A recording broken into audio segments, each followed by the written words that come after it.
Hey, good morning, everyone. Welcome to Season 6, Episode 11 of the Roast West Coast Coffee Podcast.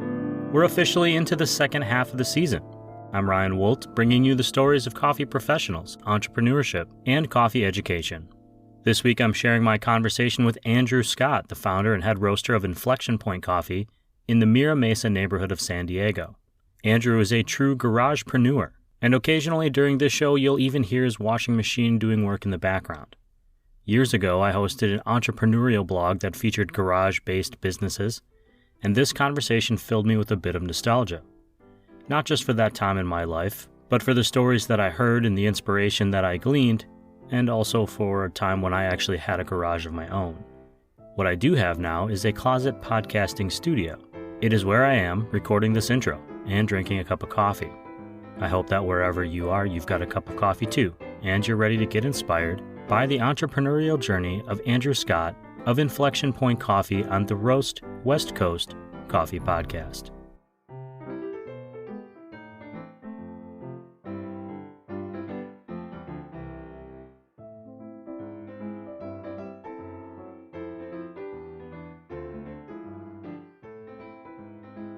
I've listened to a couple of the podcasts you got on your site there, so I've got good feeling of the flow. I'm excited for this. This is good. I hope you listen to a couple of the good ones. I should send some links from now on. But I would say, Andrew, welcome to the Roast West Coast Coffee Podcast. Thank you for spending some time with me. If you wouldn't mind, though, just let everyone know your name, what the name of your company is and your role there, and maybe like your favorite childhood board game. Okay. So I'm Andrew Scott. I am the owner and head roaster of Inflection Coffee. That L in inflection is critically important, especially nowadays. The childhood board game. I was always a trivia nerd, man. I love the Trivia Pursuit. That was my go-to. I liked just being that nerdy kid with lots of useless facts. I love that. I was a nerdy fact kid as well. The problem is nobody ever wanted to hear them. So that was always my problem. I'm going to get into a couple of questions kind of about your backstory and first, but I want to just point out right now that you are sitting in your garage, Yes. which is also where you run your company. I can see you on the video feed here. Our listeners can't, but I can. How does it feel to be one of those garage entrepreneurs, like Steve Jobs or Zuckerberg or somebody who eventually, I'm assuming that's your trajectory. Well, less evil, but yes, eventually. So part of it was necessity, being in Southern California, commercial industrial space to do this outside of the home is very expensive, would have added a ton to my overhead. And so part of it was just I needed to save costs, and we had the space in the garage, and it worked out. There's also the convenience of it where I wake up. When I wake up, I roll out of bed, head in the garage, get the roaster preheating, I get the dogs going. So just that convenience of being home and having that freedom to roast when I want, any hour of the day. It's pretty nice. It's pretty nice. And then it's been really nice at the farmers markets. It's incredible how many people think it's such a cool thing that I'm just this small roaster just getting started, still in the garage. You see like the biggest grins and so many, oh, that's so cool. That's awesome. You're doing that. So I think a lot of people appreciate this idea of, taking this chance. And yeah, that mythos, that legend of that American company started in the garage and built up to something exceptional. I don't need to be Starbucks, but I'd be happy being Dark Horse or one of those guys. That'd be cool. I actually think that is a very kind of Southern California thing, the working in the garage, in part because you can do it year round, which you can't do, say, even in Arizona where it's going to get too hot in the summers, or in the Midwest where it'll get too cold. When I walk around my neighborhood, I'm always amazed at how many people are like working on a computer or watching a TV, and the garage is an extension of the home, because that is something we give up by living here is space.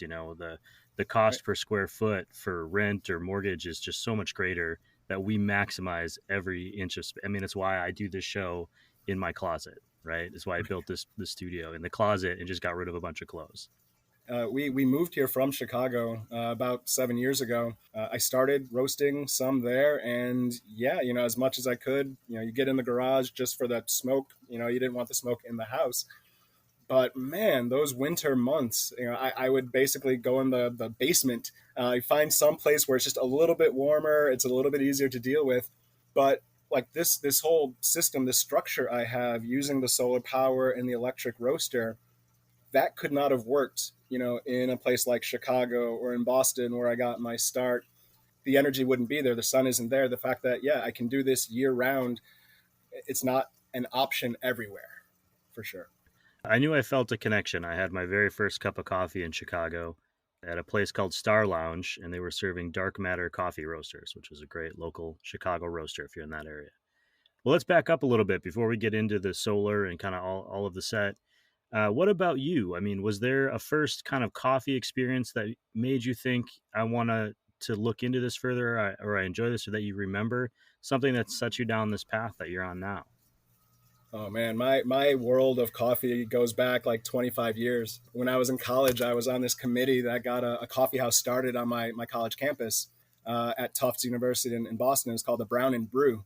So I was on the planning committee. We got all of the furniture. We decided on the vendors. We did all of that. And then I was one of the student managers for the last 2 years, that I was there. And it was, late 90s, very Central Perk, friends kind of vibe with the comfortable couches, that bohemian, light music playing, the funky lighting systems, that kind of stuff. But it was more like that community. Like even immediately after we got started, you could see the people that, like, that was that missing piece of their college experience, was having that space that they could own essentially as their own. I was a sociology major in undergrad, and so on some level looking at those group dynamics and how people kind of group and the things that they do together, and how those experiences evolve, that was interesting to me. So being in that coffee house, having my own little laboratory where I could kind of see all of this happening, that was excellent for me. That was where I spent so much of my college time. Absolutely loved that experience. And so when I graduated, I looked at coffee first. So my first job out of college, I was an assistant manager of a Starbucks in downtown Boston. Yeah, that in college I didn't drink coffee.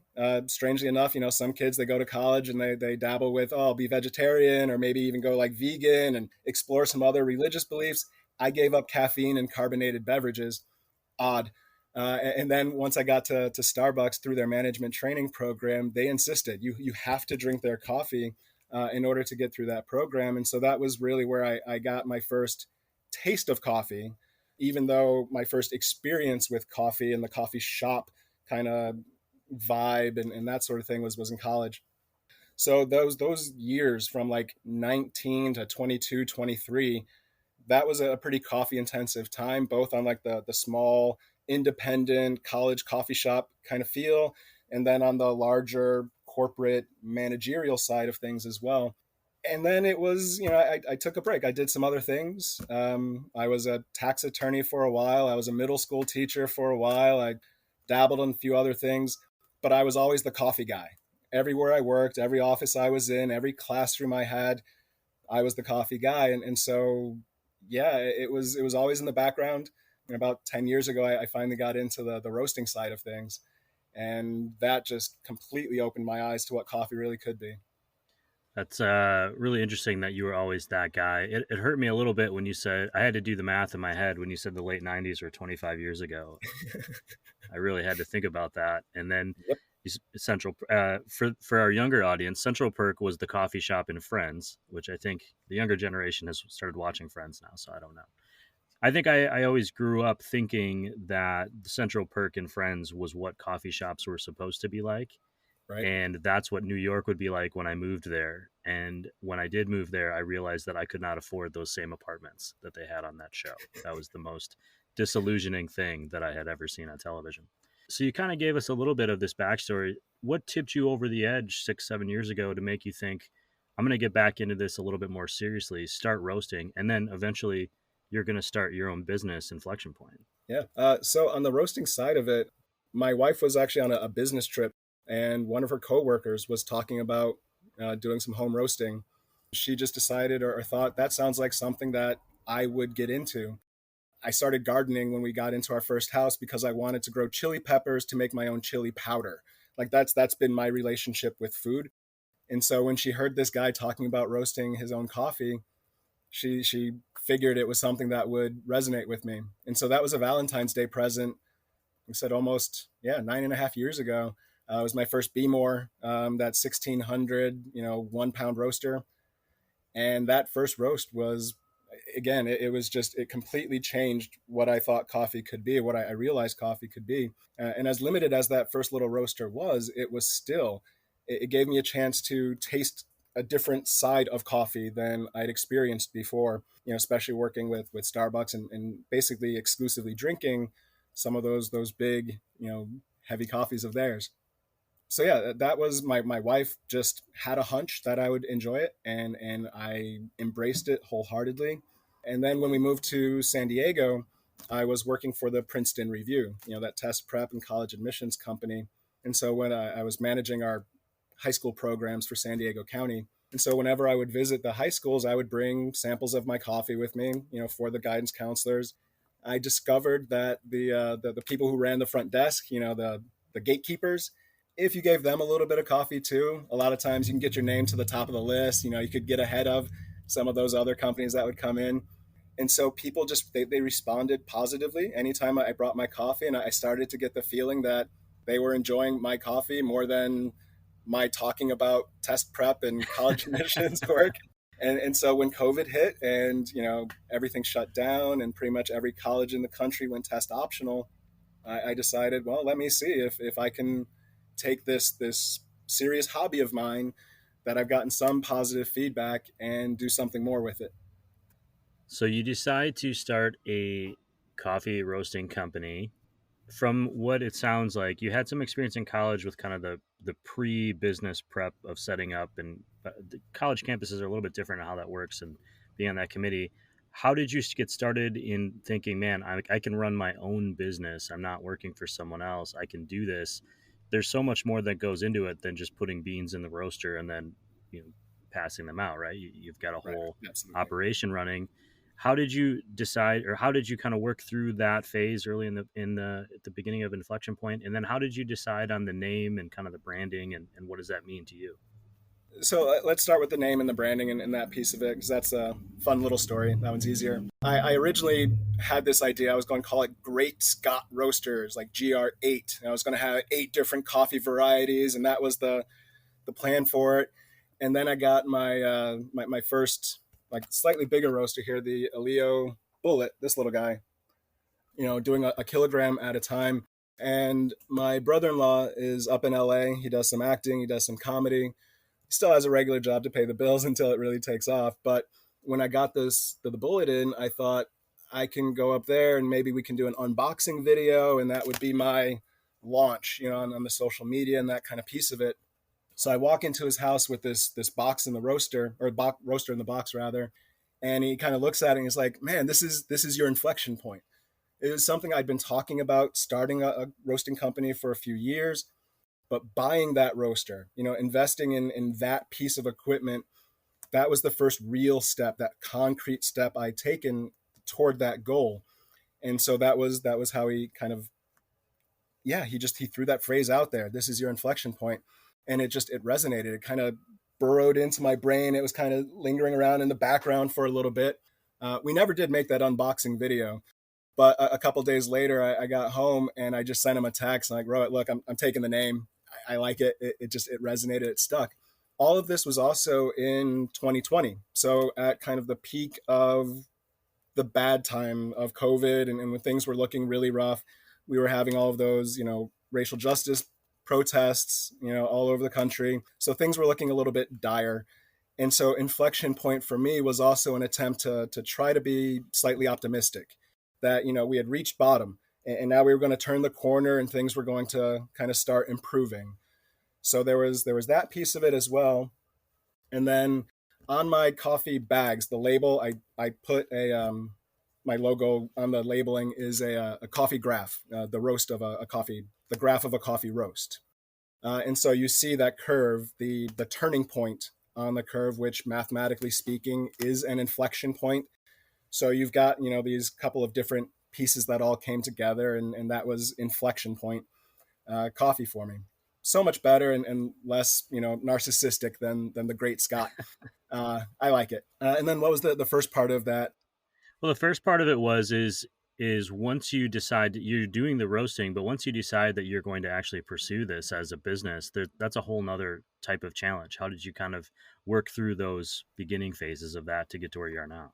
And that's where, part of my history helped. So I did the tax attorney work. Mostly what I was doing was corporate structuring and restructuring, succession planning to help those small and medium sized businesses minimize their tax burden, maximize their asset protection.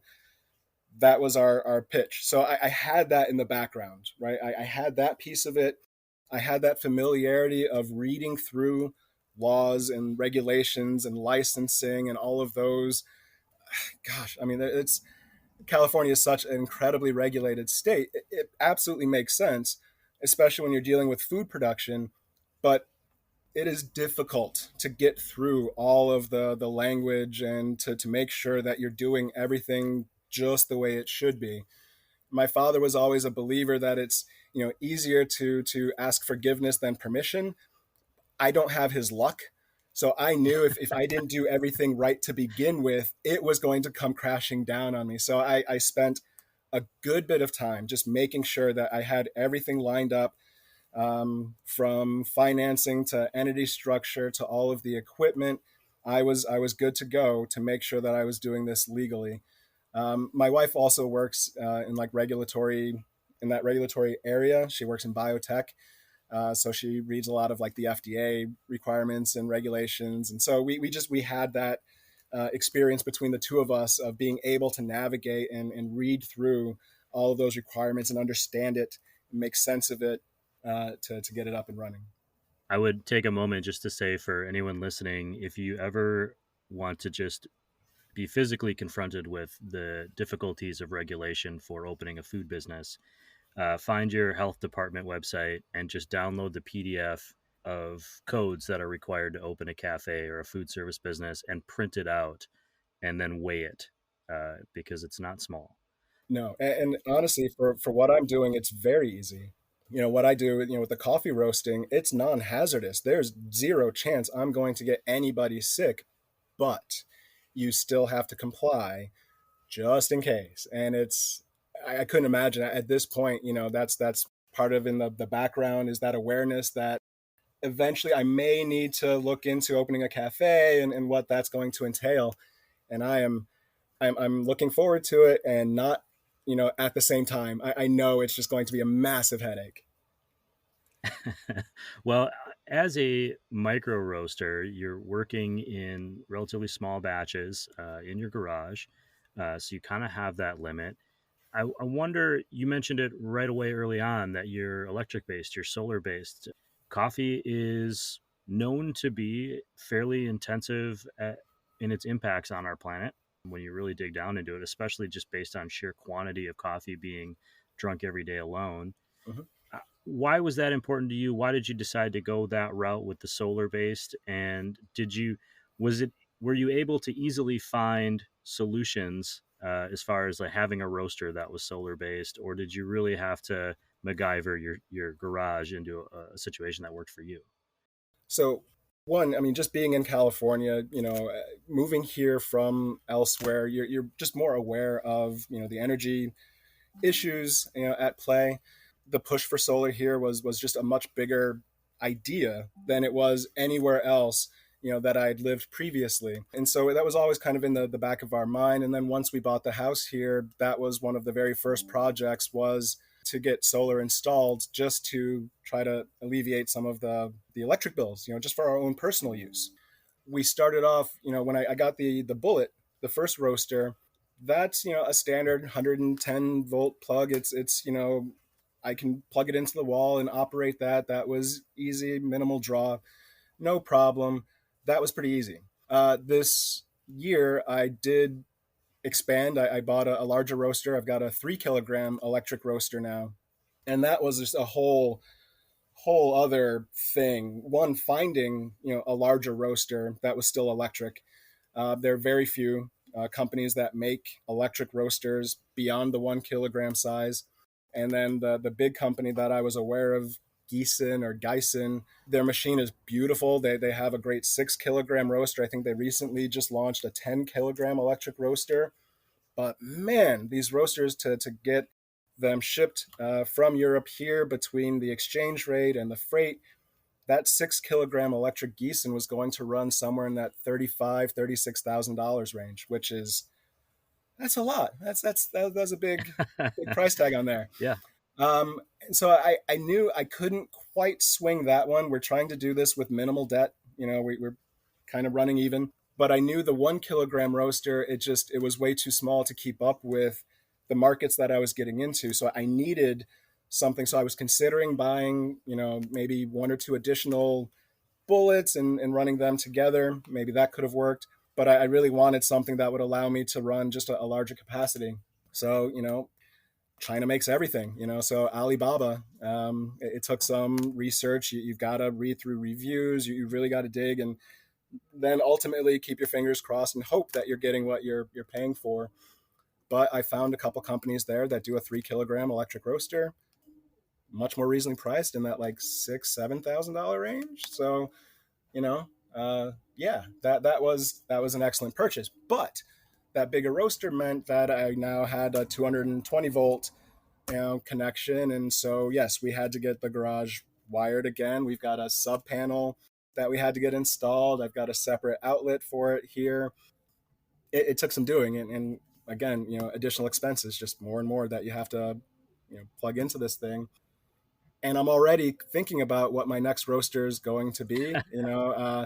If I'm going to be able to handle it in the garage, if we do a much bigger remodel, kind of plan for industrial growth here, or if I just have to take that next step and look for, separate industrial space that is already wired for heavier machinery.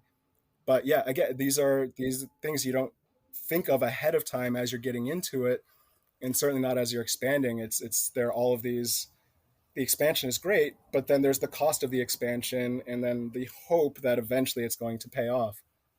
Well, it's not just that one first inflection point that you reached when you decided to start. It's a series of rolling inflection points throughout the entirety of your business Yeah. as you're moving forward, and there'll always be those kind of points where things are pivoting.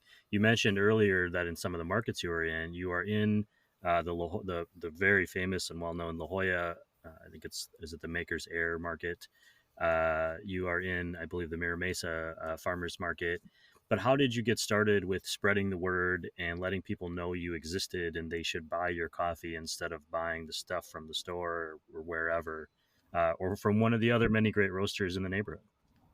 Yeah, no, so I absolutely caught a couple lucky breaks early on. When I first started, I was just setting up a couple tables at the end of my driveway and hoping to catch, foot traffic, or people driving down the street might catch the sign. And I think there was some posts on like a neighborhood Facebook page. I might have shown up on Nextdoor, one of those. And so you try to find some of those neighborhood, connecting sites, or ways to reach your neighborhood first. And then, yeah, the first market I got into was the Mira Mesa market. And it is close enough. I could walk there. If the cars broke down, I could throw my coffee in a wagon and walk my coffee there. It's that close. So there was, that convenience. That was a quick in, super local, super close. And then it just so happened that the guys that managed that market, they had an opportunity at a slightly larger market for somebody to sell beans. And so they offered me that. And then, yeah, the La Jolla happened, and then Mission Valley happened, and now we just started in the last month the Leucadia market up in Encinitas.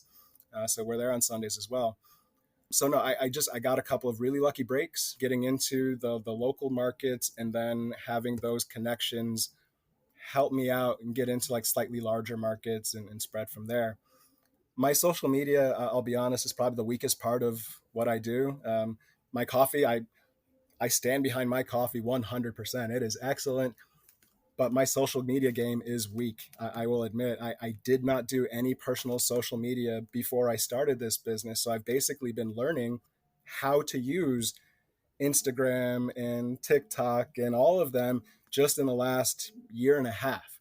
So that's been a learning curve, trying to figure out how to use that to spread, the word and the message. And then I run into the issue where when I first started this, that same brother-in-law that gave me the name of the company, he sent me a link, this roaster who was posting these videos of her doing basically like a gymnastics routine in a sports bra and yoga pants in front of her roaster. It's like, what the hell does that have to do with her coffee? that that's but it's that attention piece, right? It's going to get the views, it's going to help spread the word, it's going to get eyes on the company in some way, and then you hope you draw them in that way. I struggle with that piece of it, how much to do to spread the word, spread the message. I'm content, and I'm fortunate to be in a position where I can be content with where I am now. But always looking forward. Yeah, I'd love to expand a little bit more. I'd like to get a little bit bigger, but I can take my time with it. I can let it grow kind of organically. I've got the time to allow word of mouth to really spread, to let other people use their social media to get me out there. I don't need this to be immensely successful and profitable immediately, which has been probably the biggest help for me, keeping the stress down. Time is a luxury for sure. Now that you've been roasting for multiple years, you've worked through kind of the beginning phases. Have you kind of settled into a strategy for your roasting or how you're treating your beans? What opportunities does working in small batches kind of offer you? Obviously, there are challenges too in consistency and quantity, but what do you see as the advantage of working in a small batch, and how do you treat that part of the business? Because it sounds like to me that's the part that really got you going in the first place. That's like where the passion is working with the coffee. Yeah, absolutely. And that's one of the really nice things about being at this size is, if I get a bean I really, really enjoy, I might buy 2 or 3 full bags of it. And so I get, 250, 300 pounds of a certain bean. And then that's it. Like once that's gone, I have to find something else that, I enjoy, that's good, and hope that my customers will come along with me. And so being this size, it gives me that freedom to really still get out there and try different coffees and explore. And so I'm currently carrying a coffee from the Congo. I'd never had coffee from Congo before I decided to test one out and sample it and roast it this year. It's fantastic. Last year, I got this Vietnamese coffee that it's a rare Arabica coffee to come out of Vietnam. It's incredible. I had no idea what to expect going into it. That one's become a regular on my menu now. So one of the nice things about being this small is I still have the flexibility that I can still go out and find, some fun exotic beans and play around with it. And usually my customer base is going to go along with me now that I've got a full year and change at La Jolla. I'm pretty well established there. I've got some good customers, some good regulars that, they look for my recommendations, and that's pretty cool. So there's definitely that flexibility, which is really nice. The downside is, I spend a lot of time in my garage, which, being in Southern California, it's not too bad. The weather's nice enough. It's doable, but it takes a long time when I'm roasting 4.5, 5 pounds per batch, and I need to roast enough coffee for 4 markets that we're currently in. We get some online orders. Some people still stop by the house to pick up some coffee here. So just keeping up with, 100 pounds a week, that's a lot of roasting. So it's a lot of time I'm spending in the garage. So yeah, the bigger roasters would be nice. They would free up some space and some time. Compared to what I was doing at the Aleo, though, it's given me a ton of freedom. Well, that's actually a kind of a good kind of next question, which is being an entrepreneur as opposed to your previous career working for someone else or going to work every day. How has that impacted you as a person and kind of your mentality and just the rest of your life? Obviously, your wife is still working out in the world. How is this transition either worked out or challenged you or expanded kind of what you view as your working life? This has been the best. It's been difficult. It's been stressful, but it's a different stress when it's for your own company than when you're stressed for somebody else's project or business, that sort of thing, right? It's that stress of ownership. It's okay. Like I know that I'm dealing with this and it's mine and I'm going to grow it or not. And whatever it is, it's my stress and I get to own that. And my actions alone that are going to like shift that, alleviate it. I only need to be as stressed as I want to be, quite frankly.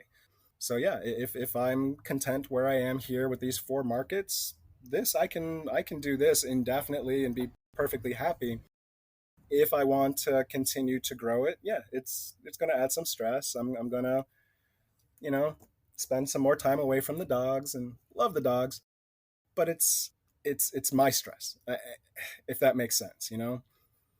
The other piece of it, and I really don't talk about this too much, is when I was going through my teacher training program, I started to develop this thing called cluster headaches.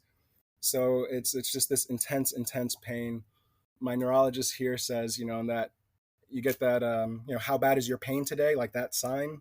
He says there are only four things they expect to be tens. There's childbirth and passing a kidney stone and amputation without anesthesia, so you chop off a thumb or something, and then cluster headaches. It's just intensely painful. And so when they first started off, it was just at night, and I could deal with that, bit of bad pain. I could get back to sleep, get through my day.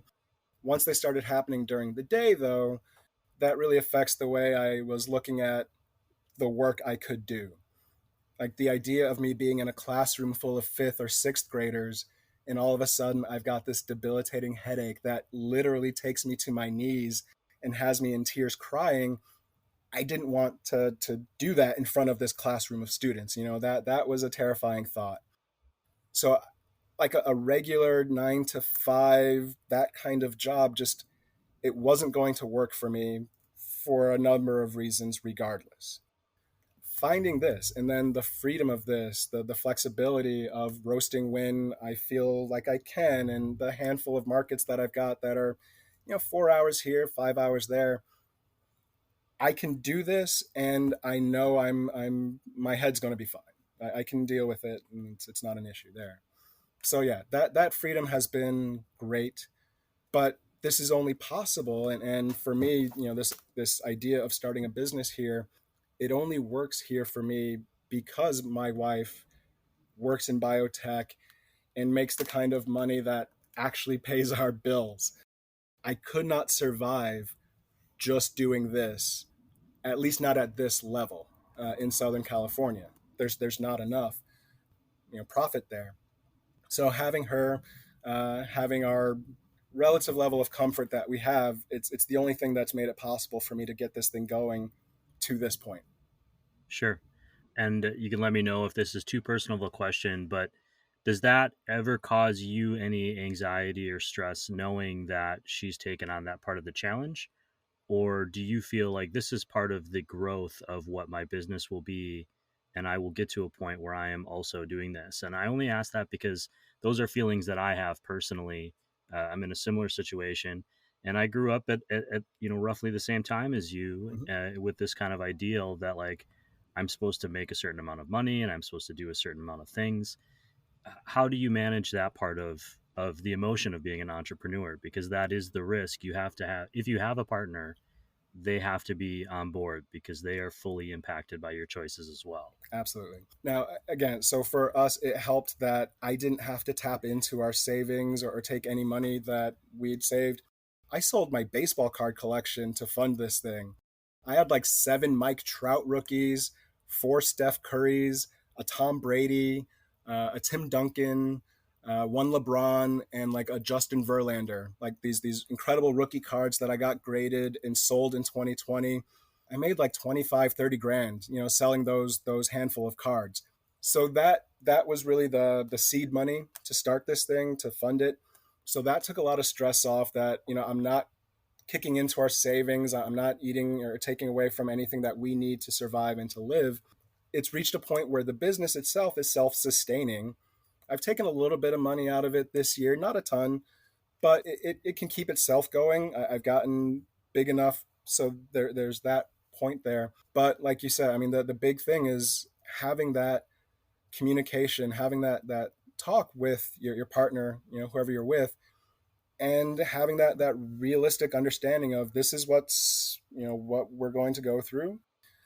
Honestly, she's helping me out on Sundays. She runs one of my Sunday markets for me, so she still does her full day, her full week's work, and then she helps me out, as well. I do a lot of the cooking. I take care of the dogs. I do a lot of the house stuff, and so it's finding that balance that works for you. We've found a good balance. Her degrees are in electrical and biomedical engineering. She's incredible. She was always going to make, even when I was doing tax law, like doing that kind of work, she was making more money than me. She's always made more money than me. It's fine. I'm perfectly okay with that. It's a different world than, the Alabama I went to high school in, right? This kind of dynamic that we have would have gotten some stares, for a while, but it works for us, and that's the important thing. We've had this conversation. We're comfortable with our life, with how we're living. There are a couple adjustments. And especially like my best markets are on the weekends, which means normally we would have those weekends to go do things and to spend time together, and those are gone now. So we have to find time during the week to make sure we eat together, or we can do these other things that you got to communicate. You got to talk it through. And if it gets to be too much, like she's already let me know, her helping me out at the Lucadia market on Sundays, it's okay for a while. I'm going to have to find somebody, to take that over for her. So I know, there's only so much you can ask. And then it gets to be all right, we gotta change some things. But I mean, the fact that I've slowly been taking over our entire garage, I started off just in the front quarter of the garage, and now I probably take over about 3/4 of it. We've got the washer and dryer, and that's it for personal use. She comes in and has her mad organizational skills and gets everything set up for me. It's a great partnership. She's so much better than I deserve. Well, I'm glad to hear that. I'm also a little upset because my 1985 Topps Dave Stewart cards weren't worth anything when I tried to sell those. I think my brother ended up selling my whole collection for like $150 for beer money once in college. So it was definitely it was a tough transition for me. What did I miss today? What should I have asked you that I didn't? What do you want people to know about Inflection? I've enjoyed this talk. We've hit a lot of the big good stuff. I think I've done what I can to pitch this little company of mine. What it is and what it's becoming. Yeah, I hope people are open to trying some new stuff. I love it when I can stop people at the markets, as they're walking by with one of their branded cups, whatever the coffee company is, and just to have them try my sample, or a cup of my coffee, and to see that light, that oh, like that. I love that. That's the best for me. But yeah, coffee's so incredible. It's so vast. Like you said, mentioned earlier in the conversation here, there within Mira Mesa, where I live, there are easily 4 or 5 coffee roasters right around here. We all do different things. I go like a solid medium roast. Other roasters, they tend to like a little bit lighter. At the end of the day, we're all doing this because we love this product. This beverage is delicious, and it's the fuel of parenthood and teacherhood, and so many other things. It just kind of keeps the world running. Yeah, give me a shot. That's it. It's track me down, try the coffee. And when you do, please, please, please try it black. I have, creamer and sugar if you need it, but at least try it black before you start loading it up with all of the milk and sugar, please. That's a great question. Then, well, let's close it out with, what is it that you are going to try when you go and stop at some other roaster somewhere or some other coffee shop? What do you order for you? Oh boy. It partly depends on the time of day. In the mornings, I like my just a hot black coffee. So whether a pour over or drip, what they've got on tap there. I tend to the medium roasts. That's my happy spot for coffee. In the afternoons, give me a shot of espresso that I can just sip on. So give me that crema, give me that good syrupy, thick, dense body. That's the good stuff there.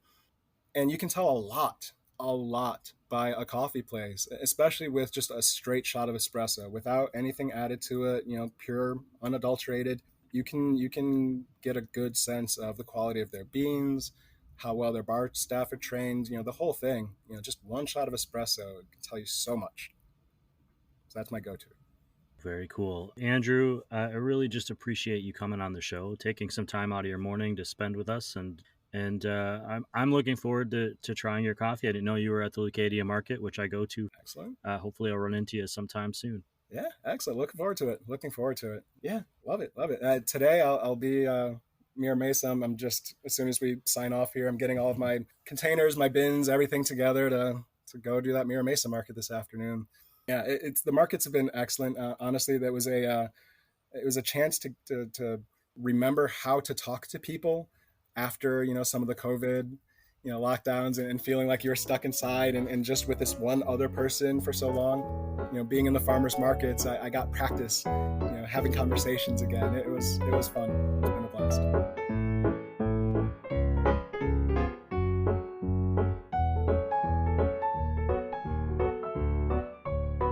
Okay, to recap, being small gives Andrew the opportunity to explore different coffees with his roasting. For now, his business is flexible and nimble. He's stressed, but the stress is of his own creation. It's a stress that he claims ownership for, which makes it easier to manage. He also has the luxury of time to grow his business organically, and without a huge social media presence for now. The space in the farmers markets enables him to meet his customers face to face, and send them home with some coffee. Their judgment, good or bad, will show up when they do, or don't, to his booth at the market again. According to Investopedia.com, an inflection point is an event that results in a significant change in the progress of a company. It is a turning point, after which a dramatic change, either positive or negative, is anticipated.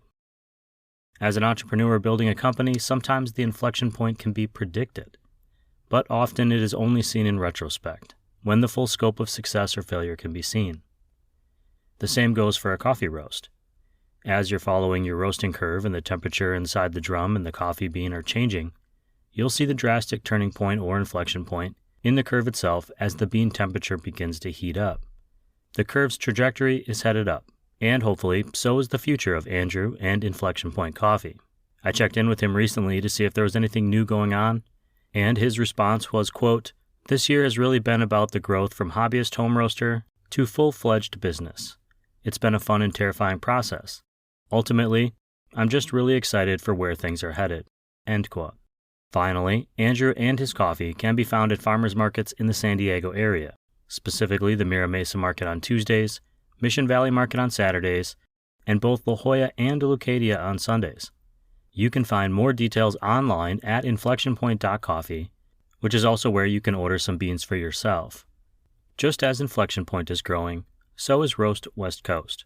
Helping this show grow, along with our awesome paid subscribers, are the industry partners we're working with to grow the craft coffee community.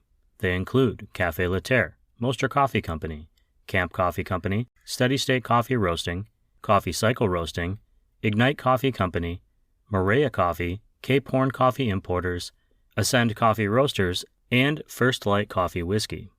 You can still get 15% off First Light Coffee Whiskeys using the discount code RWC on barbank.com. That's capital letters RWC, obviously for Roast West Coast, on barbank.com. Thank you all for listening and for supporting this show. This episode of the Roast West Coast Coffee Podcast has been written, produced, and recorded by me, Ryan Wolt. I hope this episode has found you happy, healthy, and with at least enough sanity to make it through the day. Always tip your baristas, and be sure to drink good coffee.